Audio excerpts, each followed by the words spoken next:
اگلے روز صبح سویرے نیچے گھاٹی میں جبل پور کے ڈاکیے کی سائیکل کی مخصوص گھنٹی سنائی دی۔ اصغر صاحب بھی اپنے کمرے سے نکل آئے۔ میں درگاہ کے صحن میں نکلا تو ڈاکیہ اپنا خاکی تھیلا لٹکائے سیڑھیاں چڑھ کر اوپر آتا نظر آیا۔ مجھے پہلا خیال یہی آیا کہ شاید اصغر صاحب کے لیے کوئی خط آیا ہوگا۔ ڈاکیہ مجھے عبداللہ کے نام سے جانتا تھا، لیکن اس کی بات سن کر میں زور سے چونک پڑا۔ جناب، یہاں کوئی سحر صاحب بھی ٹھہرے ہوئے ہیں کیا؟ اب میں اسے کیا بتاتا کہ میں خود سحر ہوں۔ کیوں، خیر تو ہے؟ جی سب خیر ہے۔ اس کے نام کا ایک خط آیا ہے، پتہ اسی درگاہ کا ہے، لیکن عجیب بات ہے، یہ سحر کے نام کے سامنے چھوٹے حاشیے میں آپ کا نام لکھا ہوا ہے۔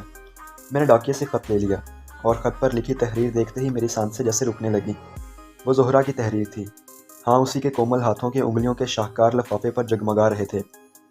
میں زہرا کی تحریر لاکھوں میں پہچان سکتا تھا۔ یہ حرف بھی تو ہم انسانوں جیسی ہی پہچان رکھتے ہیں، ان میں سے ہر حرف اپنا ایک چہرہ رکھتا ہے، اور میں زہرا کے ہاتھ سے بنے ان سیاہ خاکوں کو خوب پہچانتا تھا۔ میں نے لرزتے ہاتھوں سے لفافہ کھولا اور میری نظر سفید کاغذ پر بکھرے ان موتیوں پر پھیلنے لگی۔ آداب۔ مجھے ہر پل یہ احساس کیوں ستاتا ہے کہ آپ کو اس راہ پر دھکیلنے کے بعد میں خود ہی بار بار آپ کی راہ کا کانٹا بن جاتی ہوں۔ میں اور اماں اس وقت کمال آباد میں ہیں۔ زندگی کی کروٹ کسی جانب سر ٹکانے نہیں دیتی۔ ابا کی طبیعت ٹھیک نہیں ہے۔ آپ کا پتہ پرانی درگاہ سے ملا۔ اس تحریر میں پوری بات کا احاطہ ممکن نہیں ہے۔ ہو سکے تو جلد از جلد کمال آباد میں نیچے دیے گئے پتے پر پہنچ جائیں۔ میں آپ کو پریشان نہیں کرنا چاہتی تھی، لیکن اماں کی ضد ہے کہ آپ کو ضرور خبر کر دی جائے۔ شاید وہ بھی میری طرح بالکل ٹوٹ گئی ہیں۔ یاد رہے کہ ہمارے پاس وقت بہت کم ہے۔ زہرا۔ خط کیا تھا؟ ایک معمہ تھا۔ اصغر صاحب غور سے میرے سامنے کھڑے میرے چہرے کے بدلتے تاثرات دیکھ رہے تھے۔ میں نے مختصر لفظوں میں انہیں بتایا کہ کوئی بہت خاص ہے جسے اس وقت میری ضرورت ہے۔ وہ خوش دلی سے مسکرا کر بولے، میاں کچھ خاص لوگ ہی ہوتے ہیں جنہیں کسی ضرورت یا مصیبت میں پکارا جاتا ہے۔ تم بے فکر ہو کر وہاں سے ہو آؤ، یہاں کا دھیان رکھنے کے لیے میں موجود ہوں۔ کمال آباد جنکشن میں جبل پور سے تقریباً 2 گھنٹے ٹرین کی مسافت پر تھا۔ میں شام کی گاڑی لے کر کمال آباد پہنچا تو اندھیرا ہو چکا تھا۔ سارے راستے میرے ذہن میں یہی بات گردش کرتی رہی کہ اس کا مطلب یہ ہے کہ کمال آباد کے اسٹیشن پر میں نے جس لڑکی کو دیکھا تھا وہ زہرا ہی تھی، لیکن زہرا تو پردے کا بے حد اہتمام کر کے گھر سے نکلتی ہے، پھر یوں بے نقاب۔ میں جتنا سوچتا گیا الجھن بڑھتی گئی۔ زہرا نے خط میں جس کاسنی حویلی کا پتہ لکھا ہوا تھا وہاں تک پہنچنے میں مجھے کوئی دشواری نہیں ہوئی، اور جب میں سائیکل رکشہ سے حویلی کے مرکزی لیکن بوسیدہ سے پھاٹک پر اترا تو مجھے حویلی کے نام کی وجہ تسمیہ بھی پتہ چل گئی۔ ساری حویلی کاسنی رنگ کے پھولوں سے ڈھکی ہوئی تھی۔ باہر کوئی دربان موجود نہیں تھا، اور آدھا ٹوٹا لٹکتا ہوا پھاٹک تیز ہوا میں جھول رہا تھا۔ باہر سے گزرتا کوئی بھی راہگیر ایک ہی نظر میں دور دیوار کی خستہ حالی سے اندر مکینوں کا حال سالہ سال سے بن کلے کے دروبام سے عجیب سی وحشت ٹپک رہی تھی۔ میں اس شش و پنج میں حویلی کے پھاٹک سے چند قدم اندر تو بڑھ آیا تھا، لیکن اب کاسنی پھولوں کی کیاریوں سے متصل روش پر کھڑا یہ سوچ رہا تھا کہ اندر والوں کو اپنے آنے کی خبر کیسے کی جائے۔ اچانک اندر کی جانب سے ایک آہٹ ہوئی، کسی عورت کے ہلکے سے کھنکارنے کی آواز سنائی دی۔ میں اسے دیکھ کر زور سے چونکا۔ یہ وہی عورت تھی جو اس نے ریلوے اسٹیشن پر مجھے زہرا کے ساتھ دکھائی دی تھی۔ میرے سلام کا جواب دینے کے بعد اس کا اگلا سوال میرے لیے ایک اور حیرت لے کر آیا۔ کیا تم عبداللہ ہو؟ جواب میں صرف اس بات میں سر ہلا سکا۔ وہ مجھے اپنے پیچھے اندر آنے کا اشارہ کر کے پلٹ گئی۔ میں نیم اندھیری سنسان اور شکستہ سی راہداریوں میں سے ہوتے ہوئے اس کے پیچھے پیچھے چل پڑا۔ حویلی اگرچہ کھنڈر ہو چکی تھی، لیکن اس کے آثار اب بھی اس کے گزشتہ مکینوں کی شان و شوکت کا پتہ دیتے تھے۔ اچانک ہی مجھے اس عورت کے پیچھے چلتے چلتے ان اندھیری غلام گردشوں سے ایک انجانے سے خوف کا احساس ہوا۔ جانے وہ کون تھی اور مجھے کہاں لے جا رہی تھی؟ آخر کار وہ ایک بڑے لیکن شکستہ حال کمرے کا دروازہ کھول کر اندر داخل ہو گئی۔ اس وقت مجھے ادراک ہوا کہ حویلی کی بجلی کٹی ہوئی تھی، اور چند کمزور موم بتیوں اور دیوں کی نامکمل روشنی کی وجہ سے وہ ماحول اور بھی پراسرار ہو گیا تھا۔ اندر کمرے میں حیرت کا دوسرا شدید جھٹکا میرا منتظر تھا۔ اندر داخل ہوتے ہی پہلی نظر میں اس ملگجے چراغوں کے اجالے میں وہ مجھے زہرا ہی دکھائی دی، اور میں اپنی جگہ جم کر رہ گیا۔ قریب تھا کہ میں اسے زہرا کے نام ہی سے پکارتا، لیکن اس نے بوکھلائے ہوئے انداز میں مجھے سلام کیا۔ تب میں ٹھٹک کر رہ گیا۔ وہ آواز زہرا کی نہیں تھی۔ ہاں، وہ زہرا نہیں تھی، اور قریب سے دیکھنے پر اس کی زہرا سے اچھی خاصی مشابہت کے باوجود چند واضح فرق محسوس کیے جا سکتے تھے۔ اس کا چہرہ ڈھکا ہوا نہیں تھا، اور وہ قد میں زہرا سے کچھ کم تھی۔ اس کی آنکھیں بھی گہری کالی کی بجائے نیلگوں سی تھیں، اور شاید نیند یا خوراک کی کمی کی وجہ سے آنکھوں کے گرد ہلکے سے پڑے ہوئے تھے۔ میں نے بھی ہڑبڑا کر اسے جواب دے دیا، وعلیکم السلام۔ وہ لڑکی کمرے سے نکل گئی۔ عورت بولی، یہ میری بیٹی ہے زریاب۔ یہ نام اس کے والد کو بہت پسند تھا، انہوں نے بڑے چاؤ سے رکھا تھا۔ میں نے کچھ نہ سمجھتے ہوئے اس عورت کی جانب دیکھا۔ دراصل مجھے زہرا مقبول نے یہاں آنے کے لیے کہا ہے۔ اس نے میری بات درمیان میں ہی کاٹ دی۔ ہاں، میں جانتی ہوں۔ زریاب کا پورا نام زریاب مقبول ہے۔ وہ زہرا کی سوتیلی بہن ہے۔ یہ تیسرا جھٹکا اس قدر شدید تھا کہ میں اپنی جگہ سے کھڑا ہو گیا۔ جی یہ آپ کیا کہہ رہی ہیں؟ ہاں میں حاجی مقبول صاحب کی پہلی لیکن مطلقہ بیوی ہوں۔ مجھے طلاق دینے کے بعد ہی انہوں نے زہرہ کی ماں سے شادی کی تھی۔ تمہاری آمد کی اطلاع مجھے زہرہ نہیں کی تھی۔ میں نے بے چینی سے ادھر ادھر نظر دوڑائی، لیکن زہرہ کہاں ہے؟ تم نے آنے میں کچھ دیر کر دی۔ وہ لوگ ابھی آدھا گھنٹہ پہلے اپنے شہر کی گاڑی پکڑنے کے لیے نکل چکے ہیں۔ تمہارے لیے زہرہ نے یہ لفافہ رکھ دیا ہے۔ دراصل مقبول صاحب کی طبیعت کچھ ٹھیک نہیں ہے، انہیں دل کا دورہ پڑا ہے۔ بس خدا اپنا رحم کرے۔ میرے اندر جیسے بجلیاں سی بھر گئیں۔ اگر وہ لوگ صرف آدھا گھنٹہ قبل یہاں سے نکلے ہیں تو شاید میں انہیں ریلوے اسٹیشن پر آخری لمحات میں مل پاؤں گا۔ مجھ سے ایک پل بھی مزید وہاں نہیں ٹھہرا گیا۔ وہ مجھے روکتی ہی رہ گئیں کہ میں کم از کم ایک پیالی چائے تو پیتا جاؤں، لیکن میں ان سے دوبارہ آنے کا کہہ کر تیزی سے باہر کسی سواری کی تلاش میں لپکا۔ میں نے ٹرین کی پہلی سیٹی کی آواز اس وقت سنی جب میں اپنی دھونکی جیسی پھولتی سانس کے ساتھ دوڑتے ہوئے پلیٹ فارم کے مرکزی دروازے سے اسٹیشن کے اندر داخل ہوا۔ میں نہیں جانتا کہ انسانی نظر ایک پل میں کتنے مناظر اپنی بصارت میں سمیٹ سکتی ہے، لیکن اس ایک لمحے میں میری آنکھوں نے پوری گاڑی کا یوں جائزہ لیا جیسے میری بصارتیں 1000 گنا بڑھ گئی ہوں۔ لیکن وہ کہاں تھی جسے نہارے بنا میری دو آنکھوں کا یہ نور بس اس نعمت کا ایک ضیاء ہی تو تھا۔ گاڑی نے دوسری سیٹی بجائی اور میری حالت اس وحشی کی طرح ہونے لگی جو اپنی جنوں میں قفس کی سنگلاخ دیواروں سے سر ٹکرانے کے لیے اپنی زنجیریں تڑوانے کی کوشش کرتا ہے۔ جانے پل بھر ہی میں کیوں مجھے وہ گاڑی ٹین اور لوہے کا جوڑ نہیں بلکہ ایک عفریت نظر آنے لگی جو کچھ ہی پل میں میری آخری سانس بھی مجھ سے چھین کر لے جائے گا۔ میں نے دیوانوں کی طرح ایک سمت قدم بڑھائے۔ ٹرین کو پہلا جھٹکا لگا۔ جب تک میں خود اپنی مرضی سے زہرہ سے دور تھا تب تک میرے دل کو ایک انجانی سی ڈھارس تھی، اور وہ دور صحیح پر قریب ہے، لیکن آج جب وہ میرے وجود کے اتنے نزدیک ہو کر بھی میری آنکھوں سے اوجھل تھی تو مجھے یوں محسوس ہو رہا تھا جیسے کوئی کنس چھری سے میرا سینہ چیر کر اسے میرے دل میں پیوست کرنے کی کوشش کر رہا ہو۔ میرا سارا صبر، تمام چین و قرار ایک پل میں ہی لٹ گیا تھا۔ یہ جلاد دل بھی ہم معصوم انسانوں کے ساتھ کیسے کیسے کھیل کھیلتا ہے۔ مجھے یوں لگ رہا تھا کہ میں چند گھڑیوں میں ہی وہی پرانا سحر بن گیا ہوں جو ساحلی درگاہ پر ایک کار ریس جیتنے کے بعد چند لمحوں بعد ہی زہرہ کی پہلی نظر کا شکار ہو کر وہیں اپنا سب کچھ ہار گیا تھا۔ اچانک میرے ذہن میں ایک کھوندا سا لپکا۔ ایئر کنڈیشنڈ سلیپر، ہاں اس نازک اندام کو تو وہیں ہونا چاہیے۔ میں تیزی سے پلٹا۔ گاڑی نے دھیرے دھیرے سرکنا شروع کر دیا تھا۔ سامنے ہی اے سی والی بوگی تھی۔ دفعتاً میری سماعتوں کا دھوکا سا ہوا۔ سحر، یہ تو وہی روح میں اتر جانے والی آواز تھی۔ میں تڑپ کر پلٹا۔ ہاں وہ زہرہ کی ہی آواز تھی۔ اے سی سلیپر بوگی کی ایک ادکھلی کھڑکی سے میری سدا گردش میں رہنے والی تقدیر کا واحد روشن تارا جھلک رہا تھا۔ میں اپنی جگہ منجمد ہو گیا۔ اس کا ڈبہ چونٹی کی رفتار سے میری نظروں کے سامنے سے گزرا۔ وہ بے چینی سے پھر بولی، سحر گاڑی چھوٹ رہی ہے۔ مجھے ایک جھٹکا سا لگا۔ اس کی بوگی مجھ سے چند قدم آگے بڑھ چکی تھی۔ میں کھڑکی سے جھانکتی زہرہ کی جانب لپکا۔ ٹرین کی رفتار تیز ہو رہی تھی۔ میں نے کچھ بولنے کی کوشش کی لیکن میرے حلق سے آواز نہیں نکل پائی۔ میرے شکستہ قدم لڑکھڑا رہے تھے۔ میری پلکیں بھیگنے لگی۔ وہ تڑپ کر بولی، خود کو سنبھالیں سحر، میں نے سب کچھ خط میں لکھ دیا ہے، پڑھ لیجئے گا اور اپنا خیال رکھیے گا۔ گاڑی نے مزید رفتار پکڑ لی۔ میری نظر زہرہ کی نگاہ میں گڑ کر رہ گئی تھی۔ میری بصارت کے لیے دیگر ہر منظر جیسے دھندلا سا گیا تھا۔ وہ ٹرین، پلیٹ فارم، سیٹی بجاتا ٹی ٹی، وہاں پھرتے دیگر لوگ، ویڈنگ کنڈکٹر، سارے کلی، کوہر میں لپٹی شام، گیس کے ہنڈولوں کے ملگجی، پیلی روشنی کے دائروں میں ڈوبا اسٹیشن، سب کچھ پل بھر کے لیے اوجھل سا ہو گیا۔ صرف میں اور وہ رہ گئی۔ میری آنکھوں سے ایک آنسو ٹپکا۔ میرے گھائل قدم کسی چیز میں الجھ کر لڑکھڑائے اور میں گرتے گرتے بچا۔ زہرہ نے بے قرار ہو کر بے اختیار اپنا ہاتھ یوں بڑھایا جیسے مجھے گرنے سے بچانا چاہتی ہو، لیکن لوہے کی پڑی سے جڑے فاصلے تیزی سے اسے مجھ سے نصیب سے دور لے جا رہے تھے۔ اس کا ہاتھ یوں ہی فضا میں اٹھا رہ گیا۔ جانے کیوں مجھے احساس ہوا کہ اس کی پلکیں بھی نم ہو رہی تھیں۔ اس کے لب ہلے، لیکن پہیوں کی گڑگڑاہٹ نے میرے نصیب کے لفظ بھی میری سماعتوں سے چھین لیے۔ جانے اس نے کیا کہا تھا؟ شاید الوداع۔ لب تو میرے بھی ہلے تھے لیکن اپنے حرف تو میں خود بھی نہیں سن سکا، تو بھلا اس نازک خراں کو کیا سنائی دیتے؟ کچھ ہی پل میں ہمارے درمیان وہی زمینی فاصلے حائل ہو گئے جو ہمیشہ سے اس نصیب جلی محبت کا مقدر ہوتے ہیں۔ ٹرین پلیٹ فارم سے باہر نکل کر کافی آگے بڑھ چکی تھی اور اب دھیرے دھیرے اس قہر آلود اندھیرے کا حصہ بنتی جا رہی تھی۔ تیزی سے دوڑتی گاڑی کی جانب سے میری طرف بڑھتے سرد ہوا کے ایک آوارہ جھونکے نے میری گالوں تک پہنچے دو آنسوؤں کو مخالف سمت میں دھکیل کر اس فضا کا ایک حصہ بنا دیا۔ نہ جانے پانی کی وہ نمکین بوندیں کس بد نصیب کے دل کی زمین پر جا کر گری ہوں گی، لیکن جہاں بھی گری ہوں مجھے یقین تھا کہ سب کچھ جلا کر بھسم کر گئی ہوں گی۔ میں نے جیب سے زہرہ کا خط نکال کر وہیں پلیٹ فارم کے ایک بینچ پر بیٹھے بیٹھے پڑھ دیا۔ زہرہ کی سوتیلی ماں کا نام نگار تھا اور انہیں اور زریاب کو میری جس مدد کی ضرورت تھی وہ فوری نوعیت کی نہ ہونے کے باوجود اہم تھی۔ میں نے وہیں اسٹیشن کے تار گھر سے ہی پاپا اور اپنے دوست کاشف کو تار بھیجے اور خط کے بکسے میں خط بھی ڈال دیے اور کاسنی حویلی کا نام ایک خط لکھ دیا کہ وہ مطمئن رہیں۔ میں نے حکام بالا کو اطلاع کروا دی ہے اور جلد ہی دوبارہ ان سے آ کر ملوں گا۔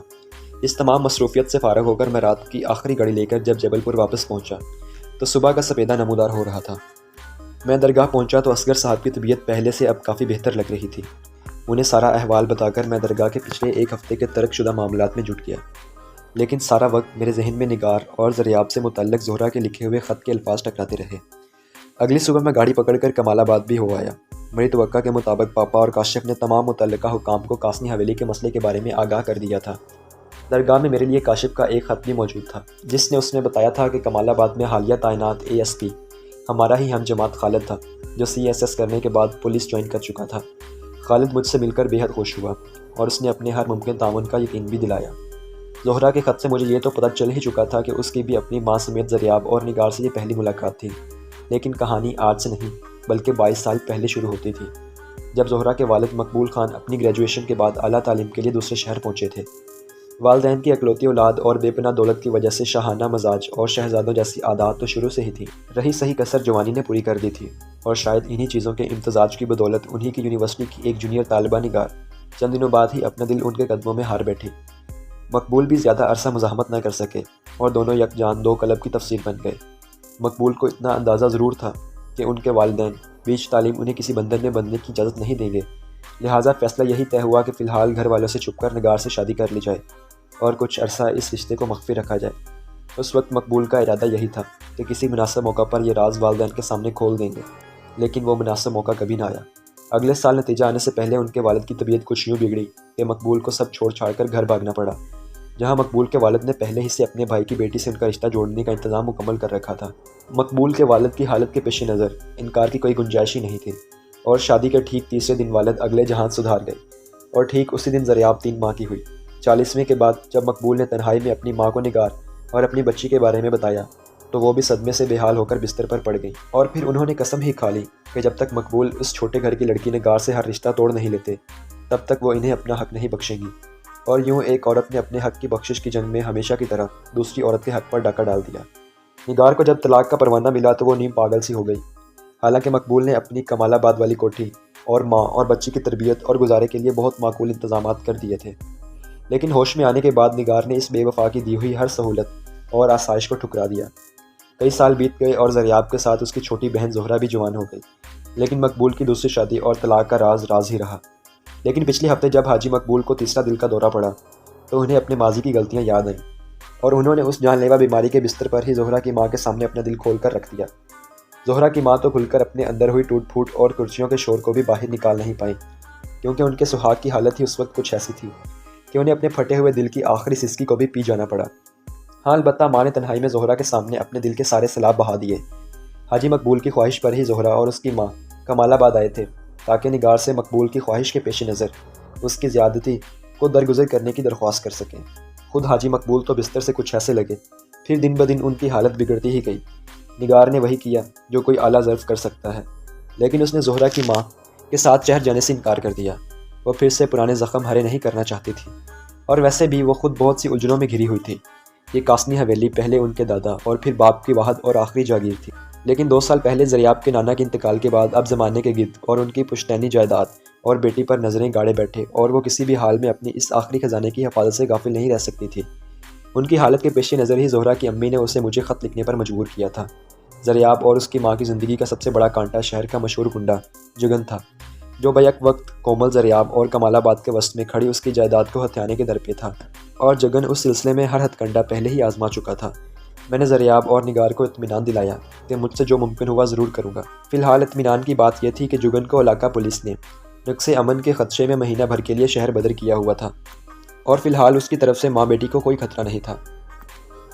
اس رات میں نے پاپا اور کاشف کو جو تار اور خط بھیجے تھے وہ اسی مسئلے سے متعلق تھے کہ کمال آباد میں پولیس کی اعلیٰ قیادت کو کاسنی حویلی کی حفاظت کرنے کی درخواست کی جائے۔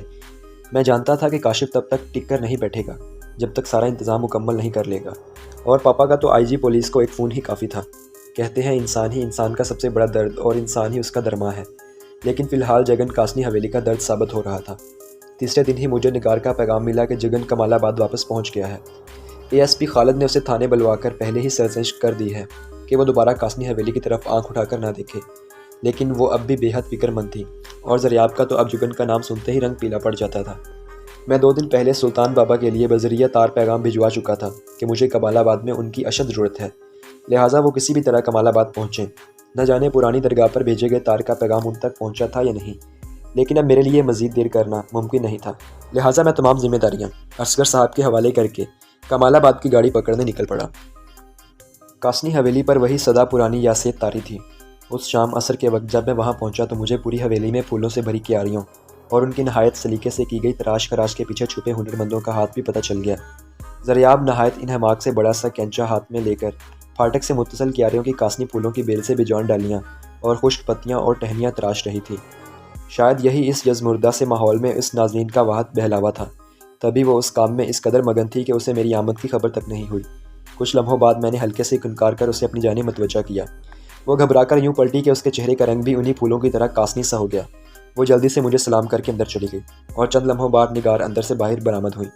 وہ کافی گھبرائی ہوئی لگ رہی تھی۔ پتہ چلا کہ جگن نے خود تو پہرے کی وجہ سے حویلی کا رخ نہیں کیا، لیکن اس نے اپنے ہر کاروں کے ذریعے نگار کو یہ واضح پیغام بھیجا ہے کہ وہ کسی طور پر زریاب سے دستبردار نہیں ہوگا اور یہ چند روز پہرا اس کے راستے کی دیوار نہیں بن سکتا۔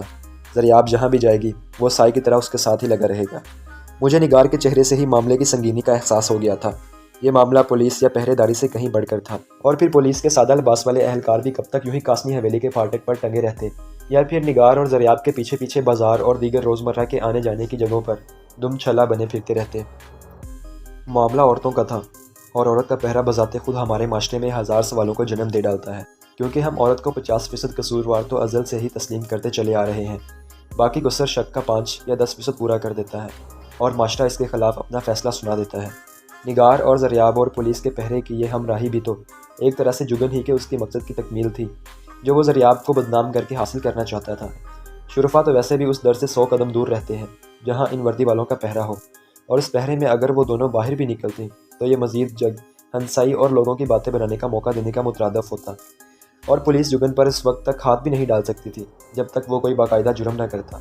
وہ پہلے ہی علاقہ بدری کی سزا کاٹ کر آیا تھا، اور ایس پی خالد اگر اسے کسی بہانے سے دوبارہ جیل بھجواتا یا پھر اسے علاقہ چھوڑنے کا حکم دے بھی دیتا تو اس کی میعاد کم ہوتی، اور پھر کسی بھی دوسرے درجے کے وکیل کے ذریعے مجسٹریٹ صاحب کی عدالت سے پولیس کے اس حکم کے خلاف امتیازی پرچہ دیا جا سکتا تھا، کیونکہ بہرحال عدالت کسی بھی شخص کو صرف اس وجہ سے سزا نہیں دے سکتی کہ اس کی ذات سے 2 کمزور اور معصوم عورتیں خوف زدہ ہیں۔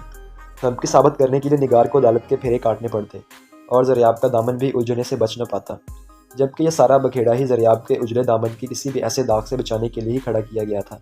بات اگر کسی افت معاب دوشیزہ کی ہو تو یہ معاشرہ ہر طرف سے ایک دلدل ہی تو ہے۔ چھری خربوزے پر گرے یا خربوزہ چھری کی زد میں آئے، نتیجہ تو ایک ہی تھا۔ دفعتاً مجھے محسوس ہونے لگا کہ جگن کے معاملے میں پولیس کو ڈال کر ہم سے بہت بڑی بھول ہو گئی ہے۔ اب یہ معاملہ پسند یا لالچ سے بڑھ کر ضد اور انا کی سولی بن چکا تھا، جس پر جگن یا زریاب میں سے کسی ایک کو لٹکنا ہی تھا۔ ایک بار جی میں آیا کہ نگار سے کہوں کہ وہ اپنا اور زریاب کا چھوٹا موٹا سامان باندھیں اور میرے ساتھ ہی اس وقت جبل پور کے لیے نکل چلے۔ ابھی روشنی باقی تھی اور ہم رات کا اندھیرا ہونے سے پہلے جبل پور پہنچ سکتے تھے۔ اگر جگن نے ہمارے راستے میں آنے کی کوشش کی تو پھر دیکھا جائے گا، اور پھر جبل پور میں نے خان صاحب کی پوری حویلی موجود تھی ان 2 مظلوم عورتوں کے سر پہ سایہ کرنے کے لیے۔ لیکن اگر کاسنی حویلی سے دستبرداری ہی اس مسئلے کا حل ہوتا تو نگار خود بہت پہلے ایسا قدم اٹھا چکی ہوتی۔ میں کافی دیر وہیں کھڑا اس معاملے کے پیچھو خم پر غور کرتا رہا۔ اچانک میں نے نگار کے چہرے کا رنگ تبدیل ہو کر سفید ہوتے ہوئے دیکھا۔ میں نے چونک کر اس کی نظروں کے تعاقب میں پیچھے حویلی کے پھاٹک کی جانب دیکھا۔